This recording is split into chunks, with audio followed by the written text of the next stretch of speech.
Mesdames et messieurs, bonjour. Que la paix du Seigneur soit avec nous. Le thème de ce matin s'intitule « Voici ce qui vous éloigne de la main de Dieu ». Nous allons entrer dans notre Bible. Ésaïe 59, versets 1 à 2. Il est écrit ceci. Non, la main de l'Éternel n'est pas trop courte pour sauver, ni son oreille trop dure pour entendre. Mais ce sont vos crimes qui mettent une séparation entre vous et votre Dieu. Ce sont vos péchés qui vous cachent sa face et l'empêchent de vous écouter. Qu'est-ce qui se passe ici? Ou qu'est-ce qu'on nous révèle aujourd'hui? C'est comme si on nous disait que Dieu est le Tout-Puissant. Il peut tout. Mais la seule chose qui l'empêche dans ses œuvres, c'est le péché. Quand il regarde combien de fois l'homme est devenu mauvais, ça le freine un peu. Ça l'empêche d'agir comme il se doit. Les péchés des gens forment aujourd'hui une grande montagne devant lui. Du coup, il ne vous voit plus. Il ne nous voit plus. À chaque fois qu'il jette les regards vers nous, au lieu de nous voir, ce sont cette montagne de péché-là qu'il voit. Maintenant que tu as entendu cela, que vas-tu faire? Tu vas chercher à faire tomber la montagne en question. Parce que tant que la montagne est là, Dieu ne te verra pas. Ce qui veut dire que ce que tu cherches de la face de Dieu, tu ne l'auras pas aussi. Mais comment vas-tu faire pour faire tomber la montagne maintenant? Comment? En général, à l'église, on parle de se repentir. Tu dois abandonner ton ancienne vie pour une vie nouvelle. Qu'est-ce que ça signifie au juste? On va prendre quelques exemples. Si ce que Dieu te dit, tu as l'habitude de laisser tomber pour écouter ce que toi-même tu dis, tu dois apprendre à écouter Dieu maintenant. Ça veut dire que là, tu dois apprendre à te soumettre aux ordres de ton Dieu. Maintenant, si tu es quelqu'un, un jour, tu as eu à mentir sur une personne. Et à cause de cela, cette personne est dans les problèmes jusqu'à aujourd'hui. Peut-être que cette personne est en prison. Ce que tu dois faire, c'est quoi? Tu dois t'arranger à corriger cela. Parce que tant que cette personne est en prison à cause de ton mensonge, ne pense même pas que Dieu va écouter ta prière.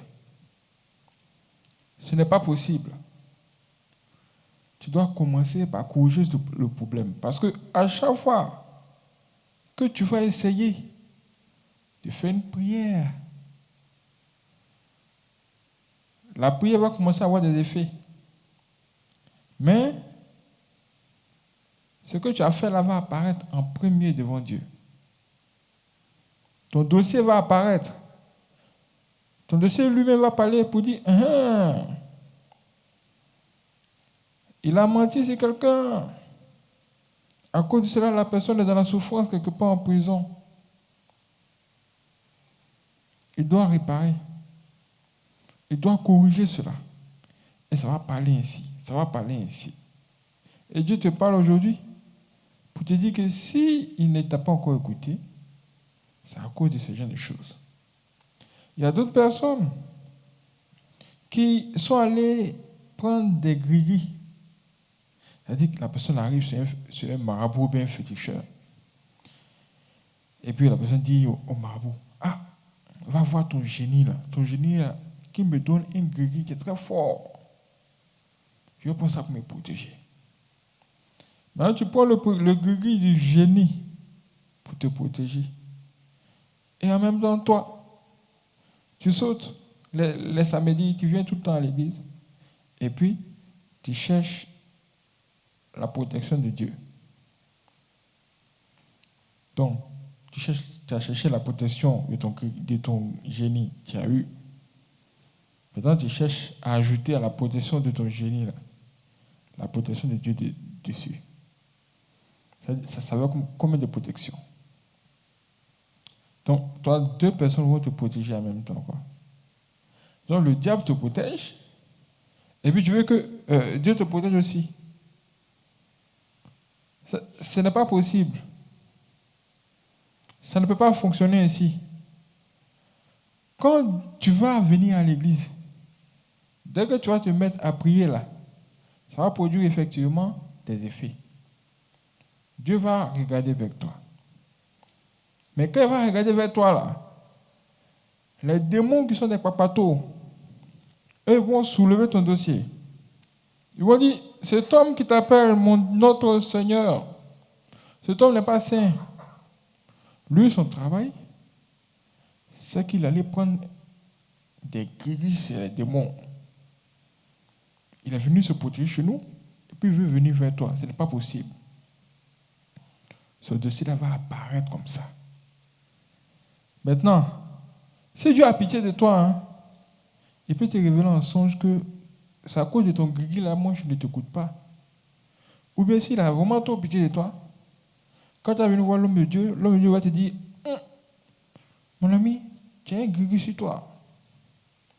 Tant que le gris est là, mon Dieu ne va jamais t'exaucer. Tu dois te séparer de ce gris-là d'abord. Parce que ce gris-là apparaît devant Dieu. Ce gris-là cache. C'est-à-dire, Dieu ne te voit pas. Quand tu fais une prière, là, c'est ton gris-là, Dieu voit. C'est ton gris-là qui apparaît à chaque fois. Du coup, toi, tu dois forcément tout mettre en œuvre pour pouvoir te séparer de l'autre Dieu. Pour t'attacher maintenant au vrai Dieu. Tu as besoin d'un seul Dieu dans ta vie. Maintenant, toi, si ton travail, c'est de faire des choses vraiment bizarres, par exemple, tu es à l'église, tu vas dans les églises, et puis tu promets le mariage aux filles, là, alors que tu sais que ce que tu veux, c'est de sortir avec elles. Dans l'église, tu as promis le mariage à au moins 20 filles comme ça. Toutes les filles, là, elles sont assises à l'église, elles se disent que c'est toi qui as les marier, parce que tu as déjà même couché avec elles. C'est fausse promesse que tu es en train de faire là.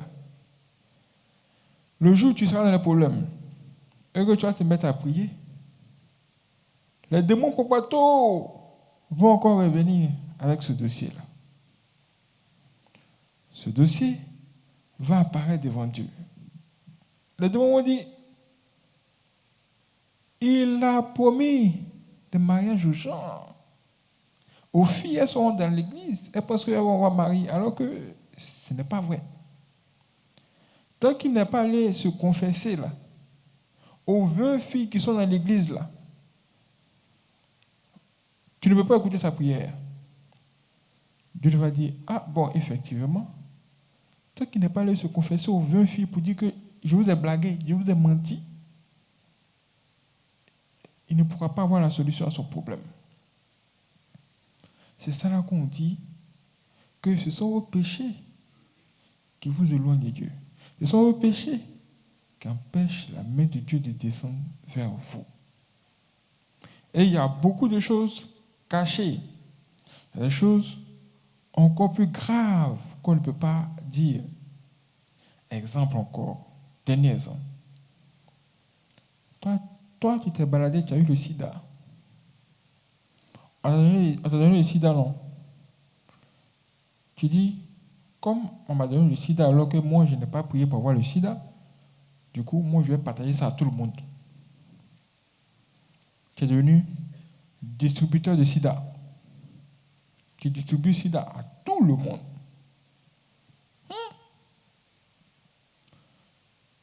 Si aujourd'hui tu viens devant Dieu, ton dossier aussi va apparaître.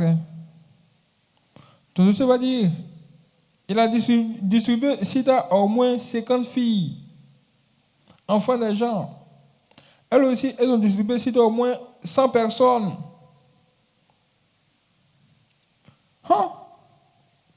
Tu vas aller te confesser. Tu as dit au fil, vraiment, pardonnez-moi. Parce que je vous ai donné quelque chose. Les filles-là aussi doivent te pardonner. Si elles arrivent à te pardonner, comment tu vas faire ça? Parce que si elles ne te pardonnent pas, ça a un problème aussi avec Dieu. C'est de ça qu'on nous parle ce matin. On nous dit que ce sont vos péchés qui vous cachent la face de Dieu. Ça veut dire qu'aujourd'hui, tu dois commencer par corriger beaucoup de choses avant de dire que tu vas entrer dans une autre dimension avec ton Dieu.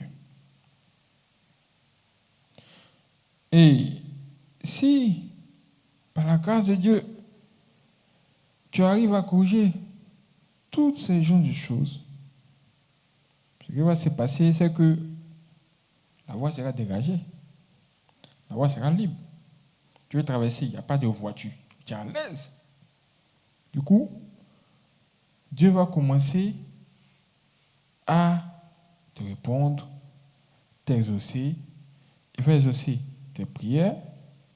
Et tu auras l'impression que ça sera facile maintenant. Tu auras l'impression que ça sera sans effort. Parce que tu as fait ce travail-là d'abord. Il y a un travail à faire avant d'arriver au niveau où on parle de miracle sans effort. Dieu te répond sans effort. C'est ce travail-là que Dieu te parle aujourd'hui. Et tous les éléments prophétiques que tu es venu chercher auront pour rôle de te faciliter encore plus la tâche. Si tu devais avoir quelque chose en une semaine, quand tu prends les éléments, puisque tu es propre, en un jour, Dieu peut faire le miracle. Ce qui veut dire qu'il y a vraiment un travail à faire avant d'utiliser quelque chose de la part de Dieu. Un travail à faire. Que l'Esprit de Dieu vous guide et que les miracles de Dieu vous accompagnent aussi. Que Dieu vous bénisse.